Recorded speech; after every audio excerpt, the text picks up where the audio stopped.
Hello student, welcome to Reena classes. तो start करते हैं अपनी क्लास।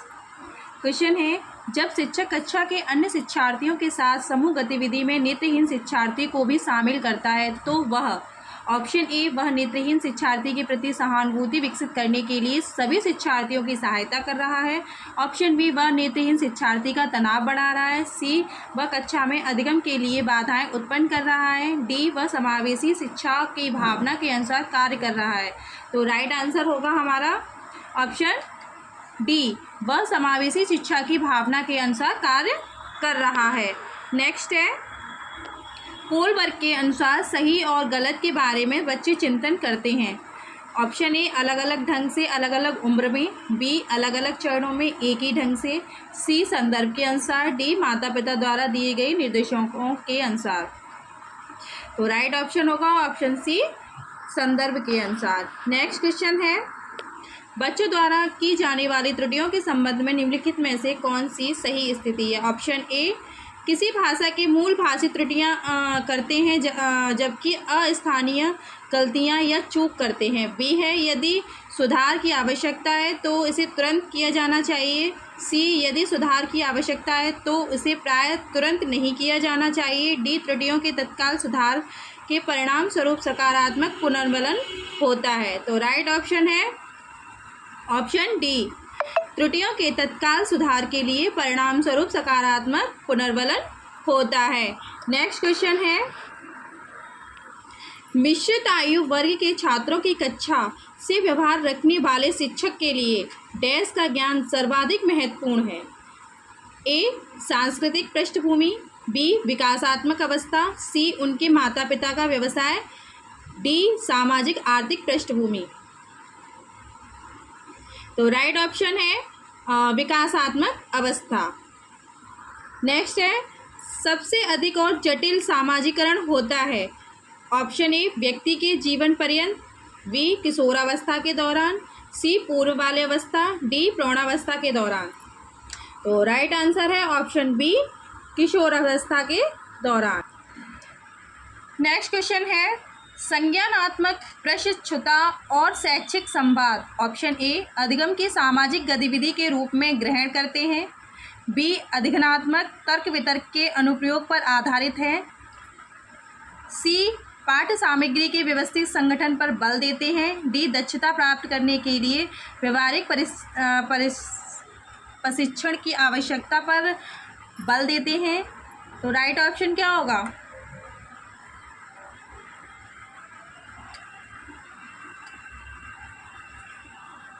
तो राइट ऑप्शन होगा ऑप्शन ए, अधिगम की सामाजिक गतिविधि के रूप में ग्रहण करते हैं। ओके, नेक्स्ट है, निम्नलिखित में से कौन सा सही ढंग से सुमेलित है। ऑप्शन ए, शारीरिक विकास पर्यावरण। बी, संज्ञानात्मक विकास परिपक्वता। सी, सामाजिक विकास पर्यावरण।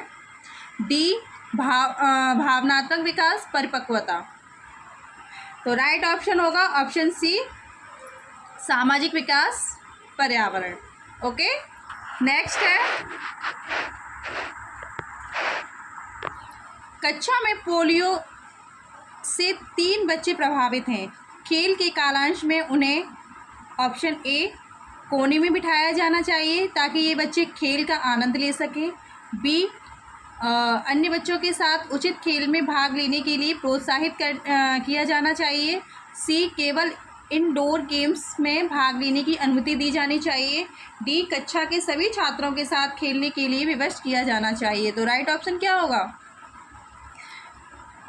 तो राइट ऑप्शन होगा ऑप्शन बी, अन्य बच्चों के साथ उचित खेल में भाग लेने के लिए प्रोत्साहित किया जाना चाहिए जिससे कि उनका आत्मबल बढ़ सके। नेक्स्ट क्वेश्चन है, इस बात पर अधिक वाद विवाद होता है कि क्या लड़कों और लड़कियों में उनकी आनुवांशिक घटकों के कारण क्षमताओं का विशिष्ट समूह होता है। इस संदर्भ में निम्नलिखित में से आप किसके साथ हैं? ऑप्शन ए, लड़कियों को देखभाल करने के लिए सामाजिक रूप से तैयार किया जाता है जबकि लड़कों को रोने जैसी भावनाएं दिखाने में हतोत्साहित किया जाता है। बी, यौवनागमन के बाद लड़के और लड़कियां एक दूसरे के साथ नहीं खेल सकते हैं क्योंकि उनकी रुचियां पूरी तरह से विपरीत होती हैं। सी, सभी लड़कियों में कला के लिए अंतर्निहित प्रतिभा होती है जबकि लड़के आक्रामक खेलों में बेहतर होने के लिए अंतर्निहित आनुवांशिक रूप से तैयार होते हैं। ऑप्शन डी है, लड़के देखभाल करने वाले नहीं हो सकते क्योंकि वे उसी तरह से पैदा होते हैं। तो राइट ऑप्शन होगा ऑप्शन ए। लड़कियों को देखभाल करने के लिए सामाजिक रूप से तैयार किया जाता है जबकि लड़कों को रोने जैसी भावनाएं दिखाने में हतोत्साहित किया जाता है। नेक्स्ट क्वेश्चन है, व्यवहारगत समस्याओं की रोकथाम करने में निम्नलिखित में से कौन सा सर्वाधिक प्रभावशील है? ऑप्शन ए, समस्या वाले बच्चे को सारा दिन पुस्तकालय में बिठाना। बी, संघर्ष से निपटने के लिए बच्चे को आक्रामक रहित तरीके प्रदान करना। ऑप्शन सी, अपने व्यवहार के लिए खेद महसूस करने के लिए समस्या वाले बच्चे को विवश करना। डी, कक्षा में समस्या वाले बच्चे का बहिष्कार करना। तो राइट ऑप्शन क्या होगा? तो राइट ऑप्शन है ऑप्शन बी, संघर्ष से निपटने के लिए बच्चे को आक्रामक रहित तरीके प्रदान करना। ओके, नेक्स्ट है, पियाजे के अनुसार विकास के पहले चरण यानी कि जन्म से लेकर लगभग 2 वर्ष की उम्र तक के दौरान सबसे अच्छे तरीके सीखता है। ए, इंद्रियों का उपयोग करके। बी, तटस्थ शब्दों को समझकर। सी, अमूर्त तरीके से चिंतन करके। डी, भाषा के नए प्राप्त ज्ञान का अनुप्रयोग करके। तो राइट ऑप्शन होगा ऑप्शन ए, इंद्रियों का उपयोग करके।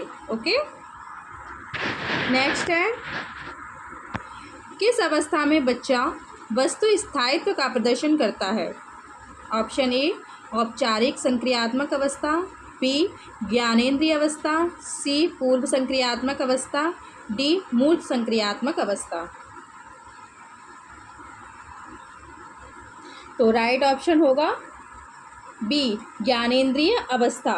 ओके, नेक्स्ट क्वेश्चन है, अधिगम क्षमताएं हैं। ऑप्शन ए, वस्तुनिष्ठ तथ्य और संस्कृति का निर्धारण करने में संस्कृति की कोई भूमिका नहीं है। बी, डिसलेक्सिया का पर्याय है। सी, औसत या औसत से ऊपर अधिक बुद्धिलब्धि IQ वाले बच्चों में भी मौजूद है। डी, समय और हस्तक्षेपों की प्रगति से निष्पेक्ष अपरिवर्तनीय नहीं है। तो राइट आंसर होगा ऑप्शन सी, औसत या औसत के रूप से ऊपर अधिक बुद्धिलब्धि वाले बच्चों में भी मौजूद है। ओके, नेक्स्ट क्वेश्चन है, वाइगॉत्स्की तथा पियाजे के दृष्टिकोणों के बीच प्रमुख अंतर संबंधित है। ऑप्शन ए, व्यवहारवादी सिद्धांतों की आलोचना से। बी, बच्चों के लिए उन्नत वातावरण प्रदान करने की भूमिका से।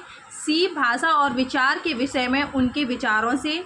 डी, ज्ञान और सक्रिय निर्माताओं के रूप में बच्चों की धारणा से। तो राइट ऑप्शन होगा ऑप्शन सी, भाषा और विचार के विषय में उनके विचारों से। ओके, नेक्स्ट एंड लास्ट है हमारा, प्रतिक्रिया का विलोप होना किसके बाद अधिक कठिन हो जाता है? ऑप्शन ए, आंशिक पुनर्वलन। सतत पुनर्वलन। सी, दंड। डी, मौखिक भत्सना। तो राइट आंसर होगा ऑप्शन ए। ओके, आंशिक पुनर्वलन। ऐसी ही वीडियोस देखने के लिए सब्सक्राइब करें रीना क्लासेस। Bye bye.